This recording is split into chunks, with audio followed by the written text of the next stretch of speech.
যে লাঠিটা কেড়ে নিয়েছিলাম পুলিশের, ওই লাঠিতে আমার পতাকাটা আমি বাঁধি। পতাকাটা বেঁধে আমি ওই গাড়ির পেছন দিক দিয়ে আমি পুলিশের গাড়ির উপরে উঠে যাই। পুলিশের গাড়ির উপরে উঠে আমি পতাকা উড়ানো শুরু করি। আমরা কোটা আন্দোলনের শুরু থেকেই ছাত্রদলের ছেলেপেলেরা খুব বেশি অ্যাক্টিভ ছিল।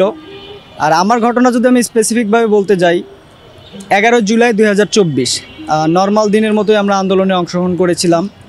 তবে সেদিন আন্দোলনের একটা অন্যরকম উত্তেজনা আমাদের ভেতরে কাজ করছিল, যে টানা 10 দিন আমাদের আন্দোলন হয়ে গেল, সারা বাংলা ব্লকেড হচ্ছে, কিন্তু সরকারের পক্ষ থেকে কোনো আভাস আমরা পাচ্ছি না, সরকারের পক্ষ থেকে কোনো আন্তরিকতা বা তারা যে আমাদেরকে ডেকে আমাদের এই সমস্যাটা সমাধান করবে তার সেরকম কোনো আমরা ইনিশিয়েটিভ দেখতেছিলাম না।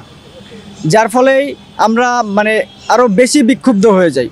তো 11 তারিখে আমরা মিছিল নিয়ে যখন আসছিলাম, আমি মিছিলের একটু প্রথম সারিতে ছিলাম না, মিছিলের একটু মাঝামাঝি সময় ছিলাম, প্রথম সারির দিকে ছিলাম না। তো আমরা তিন ফ্রেন্ড একসাথে ছিলাম। ওদেরকে আমি বললাম যে মিছিলের সামনে যাব, আজকে পুলিশ আমাদেরকে ব্যারিকেড দেবে, আমরা পুলিশের ব্যারিকেড ভাঙবো, প্রয়োজনে পুলিশের সাথে আমরা মারামারি করব। তখন আমি আর আমার আরেক ফ্রেন্ড রমজান, আমরা দুইজন দৌড়ে সামনে গেলাম, আরেকজন ফ্রেন্ড সে গেল না। তো আমরা সামনে যাওয়ার পর একদম সবার সামনে ছিল আমাদের মেয়েরা, তার সামনে ছিল সাংবাদিক। আমরা সাংবাদিকদের ওপারে চলে গেছি, যেখানে পুলিশ ব্যারিকেড দিয়ে রাখছে, একদম সামনে চলে গেছি পুলিশের অবস্থান। পুলিশের যে সেফগার্ডের সাথে আমার বুক লেগে যায় এবং আমরা ধাক্কাতে থাকি, কোনোভাবে আমরা সেটাকে সরাইতে সক্ষম হই না। পরবর্তীতে যখন মিছিলটা আমাদের কাছাকাছি আসে, তখন পেছন থেকে একটা চাপ দেয়, আমি ওই সেফগার্ডের সাথে প্রায় চ্যাপটা লাগার মতো অবস্থা। তখন আমরা ধাক্কাধাক্কি শুরু করি, পুলিশ আমাদেরকে কোনোভাবে স্পেস দেয় না। একটু পরে একজন পুলিশ, সে হচ্ছে লাঠিচার্জ শুরু করে, তার যে সেফগার্ড ছিল সেফগার্ড দিয়ে আমাদেরকে ধাক্কানো শুরু করে। আমার গায়েও ধাক্কা লাগে, আমাদের যে সহযোদ্ধারা ছিল তাদের গায়েও ধাক্কা লাগে। পরবর্তীতে ওই পুলিশ খুবই উগ্রবাদী আচরণ করে, এইভাবে ধাক্কাতে শুরু করে এবং তার হাতে যে লাঠি ছিল লাঠি দিয়ে মারা শুরু করে। লাঠি দিয়ে যখন লাঠিচার্জ করলো, তখন একটা বাড়ি আমার গায়ে লাগলো, আরেকটা আমার সহযোদ্ধার গায়ে লাগলো। পরবর্তী বাড়ি যখন আমার গায়ে দিতে আসছে, তখন আমি পুলিশের লাঠিটা ধরে ফেলি।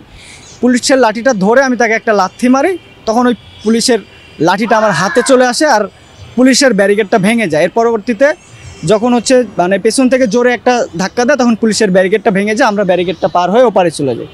পুলিশের এই লাঠি কাটতে গিয়ে, সেই লাঠিটার ছাল উঠানো ছিল, লাঠি কাটতে গিয়ে আমার হাতে কেটে যায়, লাঠির আঘাতে আমার হাতটা কেটে যায় এবং সেখানে 2 ফোঁটা রক্ত বের হয়। এবং এইটাই ছিল বৈষম্য বিরোধী ছাত্র আন্দোলনের সর্বপ্রথম রক্ত। আমরা পুলিশের ব্যারিকেড ভেঙে যখন ভেতরে চলে গেলাম, ওইখানে পুলিশের এপিসি ছিল, পুলিশের জলকামান ছিল এবং অন্যান্য পিকআপ ছিল। আমরা ওই জলকামান এবং অন্যান্য পিকআপকে পেছনের দিকে সরাই দিলাম। সরাই দেওয়ার পর ওই পুলিশের এপিসিটা ওখানে রয়ে যায়। তখন আমি ওই যে লাঠিটা কেড়ে নিয়েছিলাম পুলিশের, ওই লাঠিতে আমার পতাকাটা আমি বাঁধি। পতাকাটা বেঁধে আমি ওই গাড়ির পেছন দিক দিয়ে আমি পুলিশের গাড়ির উপরে উঠে যাই। পুলিশের গাড়ির উপরে উঠে আমি পতাকা উড়ানো শুরু করি। এখন এইখানে যে আমার এই যে সাহসটা কোথার থেকে আসলো, এই সাহসটা আমি পেয়েছি দেশনায়ক জনাব তারেক রহমানের একটি বাণী থেকে, যে যদি তুমি ভয় পাও তবে তুমি শেষ, যদি তুমি রুখে দাঁড়াও তবে তুমিই বাংলাদেশ। অর্থাৎ কেউ একজন যদি সাহস করে দাঁড়িয়ে যায়, পুরো বাংলাদেশ তার পক্ষে দাঁড়িয়ে যাবে। এবং যেটার প্রমাণ আমি সেদিন পেয়েছিলাম। আমি ওই এপিসের উপরে উঠিয়ে পতাকা যখন উড়ালাম, এই ঘটনাকে কেন্দ্র করে সারা বাংলাদেশের লক্ষ লক্ষ ছাত্র জনতা বুকে সাহস পেল। সেই রাতে আমাকে হাজার হাজার শিক্ষার্থী আমাকে মেসেজ দিল, আমাকে ফেসবুকে ফ্রেন্ড রিকোয়েস্ট পাঠালো এবং আমাকে নিয়ে সবাই গর্ববোধ করছিল এবং আমার সাহসের প্রশংসা করছিল। এবং মুহূর্তেই সেই দিন সন্ধ্যায় এই ভিডিও ফুটেজ, ছবি সারা বাংলাদেশে পুরা ইন্টারনেটে সয়লাভ হয়ে যায়।